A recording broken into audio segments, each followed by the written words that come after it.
ভুল করে যখন মিসাইল বাংলাদেশে চলে আসে, মিসাইলের অবস্থা কি হয় দেখেন। সম্পূর্ণ ভিডিওটা দেখবেন। জি স্যার, ইয়েস স্যার, আপনি কোনো টেনশন করেন না। আপনি যে ঠিকানা দিচ্ছেন ওই ঠিকানায় যাই ফাটুমু। খালি কি ফাটুমু, এলাকা পুরো তস তস করে ফেলাম। ঠিক আছে স্যার, যাই স্যার। অনেক দূর যাইতে হইব, গতিটা আরো বাড়িয়ে দিই। বাপরে, গতির ঠেলাই তো চোখে কিছু দেখতেছি না। চশমাটা পরে বই, কাগজ তুই গেল। হাই হাই, যে লোকেশনে যে আমার ফুটন লাগবো ওই ঠিকানাটা তো কাগজে লেখা ছিল। লোকেশনটা তো মুখস্থ করি নাই। কাম সারছে, কি করি এখন তো ব্যাগ গিয়েও দিয়ে পারো না। আমার তো কোনো না কোনো জায়গায় যে ফুটনই লাগবো। কি করি কই পুরি। ওই তো সবুজ শ্যামল একটা দেশ দেখা যাইতেছে।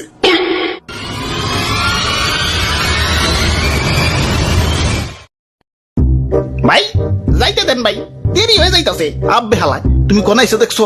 চাঁদা পয়েন্ট, চাঁদা ছাড়া ঢুকতে তো যাবো না। ওরে বাপুরে, ইয়া চাঁদা দেও আর আগে বাড়াও। চাঁদা তোলেন কেন ভাই? এটা তো ঠিক না ভাই। এত কথা না কইয়া চাঁদা দিয়ে বিদায় হও। পিছে সিরিয়াল লাগছে দেখো না।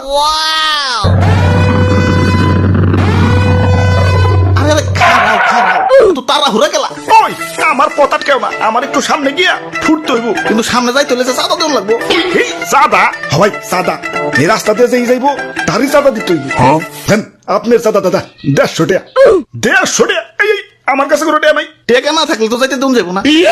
ওই ইমার্জেন্সি ভাই, আমার একটু সামনে যাই ফুটন লাগবো, যাইতে দাও ভাই। না না, চাঁদা ছাড়া তো কোনোভাবেই যাবে দেন যাবো না। কাম সারছে রে। কোন দেশে বললাম? অন্য দেশে ঢুকতে গেলে তো এন্টি মিসাইল সিস্টেমের মুখোমুখি হইতে হয়, এনে তো চাঁদার মুখোমুখি অন লাগতাছে। ওরে বাপুরে, এইটাই আমাকে উন্নত প্রযুক্তির এন্টি মিসাইল সিস্টেম।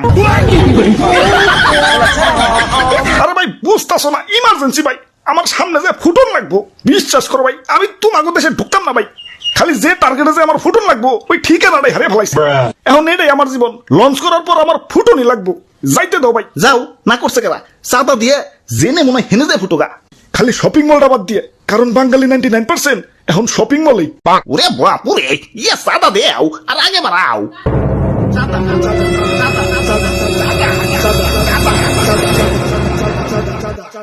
আরে ধর, এই তখন মানুষের বেলায় কোথাও শান্তি পাইতেছি না। একে তো আমার জায়গায় জায়গায় ফুটিয়া ফাটিয়া দুনিয়া জুড়ে একটা গ্যাঞ্জাম বাজিয়ে দিছে। তার উপরে তোরা চাঁদাবাজিতে রাস্তা আটকে বই রইছস। ওই তোরা কি দুনিয়াটা একটু গুছিয়ে গেছে সুন্দর রাখতে পারস না?